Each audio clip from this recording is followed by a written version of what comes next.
بسم اللہ الرحمن الرحیم الحمدللہ رب العالمین۔ معزز ناظرین کرام، آج ہم خواتین کے غسل کے حوالے سے گفتگو کریں گے۔ یاد رکھیے گا، غسل حیض یا غسل نفاس یا غسل جنابت، تینوں سے پاکی حاصل کرنے کا ایک ہی طریقہ ہے، اور وہ انشاءاللہ ہم بیان کریں گے۔ تو آپ نے ہماری اس ویڈیو کو مکمل سماعت کرنا ہے۔ اللہ رب العزت ہم سبوں کو دین متین پر عمل کرنے کی توفیق عطا فرمائے۔ اب ہم انشاءاللہ غسل کا طریقہ لفظ بلفظ آپ کی سماعتوں کے نظر کریں گے، اور آپ نے بڑی توجہ کے ساتھ اس کو سماعت کرنا ہے۔ سب سے پہلے آپ نے غسل سے پاکی حاصل کرنے کی نیت کس طرح کرنی ہے؟ بغیر زبان ہلائے دل میں اس طرح نیت کیجئے، میں پاکی حاصل کرنے کے لیے غسل کرتی ہوں۔ پہلے اپنے دونوں ہاتھوں کو پونچھوں تک 3 مرتبہ دھوئیے، پھر استنجے کی جگہ دھوئیے، خواہ نجاست ہو یا نہ ہو۔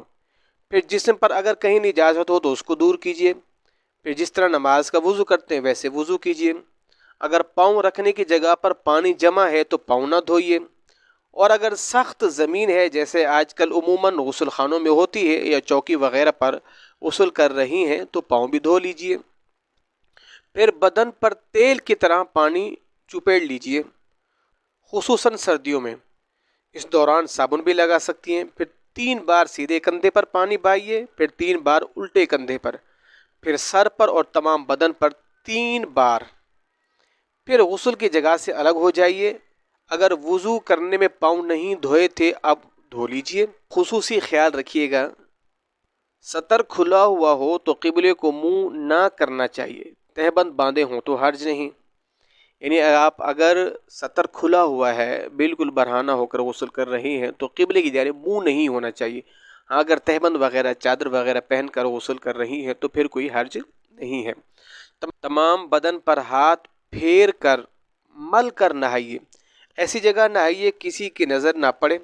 دوران غسل کسی قسم کی گفتگو مت کیجیے، کوئی دعا بھی نہ پڑھیے۔ نہانے کے بعد تولیہ وغیرہ سے بدن پونچھنے میں حرج نہیں۔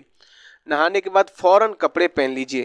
اگر مکروہ وقت نہ ہو تو 2 رکعت نفل نماز ادا کر لینا مستحب ہے۔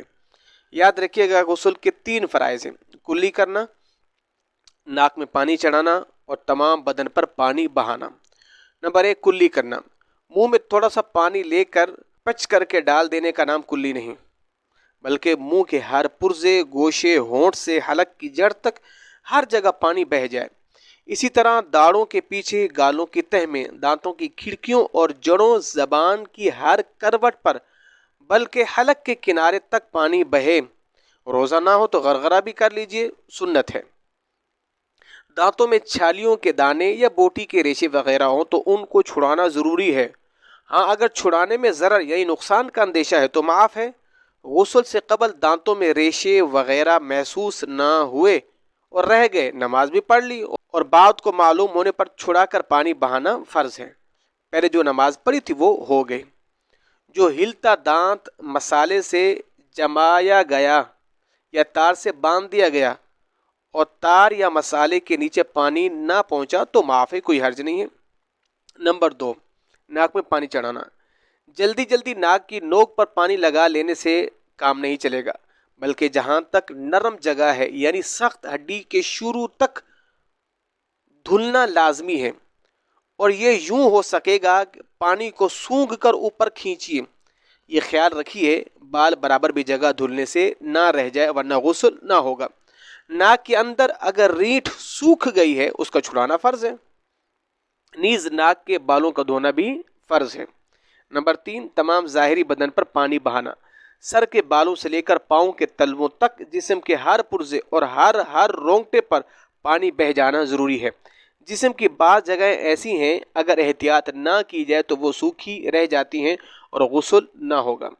بالخصوص اسلامی بہن کے سر کے بال گندے ہوئے ہوں تو صرف جڑ تر کر لینا ضروری ہے اور کھولنا ضروری نہیں۔ ہاں، اگر اتنی سخت گندی ہوئی ہو کہ بے کھولے جڑیں تر نہ ہوں گی تو کھولنا ضروری ہے۔ اگر کانوں میں بالی یا ناک میں نت کا چھید یعنی سوراخ ہو اور وہ بند نہ ہو تو اس میں پانی بہانا فرض ہے۔ وضو میں صرف ناک کے نت کے چھید میں، اور غسل میں اگر کان اور ناک دونوں میں چھید ہوں